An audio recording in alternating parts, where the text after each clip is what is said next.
Donc là, je voulais vous montrer à quoi ressemble l'interface d'édition pour l'enseignant ou le médiateur.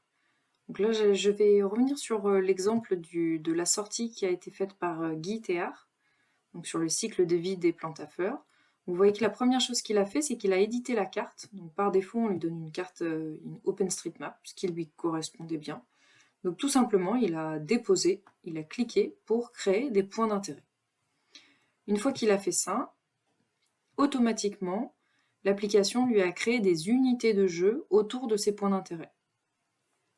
Guy a aussi rempli la page d'accueil, donc là il a mis la petite mascotte de la classe, et puis il a rempli aussi la page de fin avec des informations à retenir. Les unités de jeu peuvent évidemment être changées d'ordre, et puis on peut créer des parcours, donc là il n'y en a que un, mais on peut créer plusieurs parcours, où par exemple on met les unités de jeu dans un ordre différent, ou on pourrait créer des parcours plus simples pour les enfants, des parcours un peu plus difficiles pour les adultes et les adolescents. Donc là, je vais aller dans l'unité de jeu numéro 2. Donc là, on voit où c'est. Donc par défaut, alors là, il a changé parce que par défaut, on utilise une validation GPS, qu'on est bien arrivé, pour les cartes géolocalisées. Donc là, il a choisi un radar GPS, donc c'est comme un jeu de chaud, de froid. On va nous dire qu'on est à 3 mètres, 4 mètres du point d'intérêt. Ça, c'est très apprécié par les élèves. Et il y a une validation manuelle, c'est-à-dire qu'il y a juste un bouton pour dire oui, je suis arrivé. Là, il a laissé le nombre de points par défaut, c'est 5. On peut très bien enlever cette notion de points et mettre 0 si ça ne vous intéresse pas, ou jouer avec les points, en mettre plus pour vraiment les points d'intérêt qui sont plus complexes, si on veut. Donc par défaut, il y a simplement un indice à rentrer, un indice pour trouver le point d'intérêt. Donc ici, il fallait aller trouver cet arbre-là. Donc ça, c'est le minimum pour chaque point d'intérêt. Donc vous voyez que très rapidement, en 15 minutes, vous avez conçu déjà votre sortie pédagogique.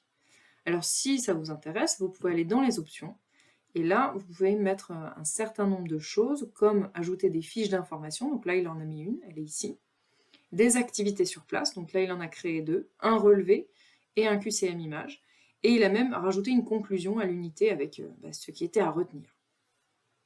Alors on va juste aller voir par exemple le QCM image, donc ça c'est une activité à faire sur place une fois qu'on est sur le point d'intérêt. Donc ici c'est un QCM image avec la question à quelle fleur correspond ce diagramme floral. Guy a mis 4 photos, la bonne photo c'est celle-là, donc il l'a identifiée ici. Il a aussi mis un message si l'élève a donné la bonne réponse, un message s'il a donné la mauvaise réponse, et il a même ajouté un indice. Donc un indice qui vaut 1 point, donc les élèves payent 1 point pour voir l'indice, mais vu que la question elle vaut 5 points, ça peut valoir le coup. Donc là vous voyez, hein, tout est paramétrable. Là, par exemple, je peux enlever l'indice, donc je vais le remettre parce que je n'ai pas envie de casser sa sortie. Voilà, je voulais juste vous montrer éventuellement un exemple de sortie plutôt à l'intérieur.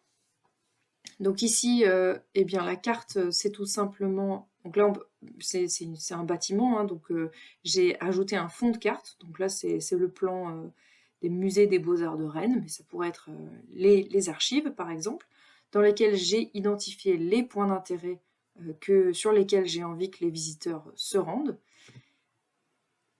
Tout ça, donc pour chaque point d'intérêt, par défaut, ça m'a créé une unité de jeu.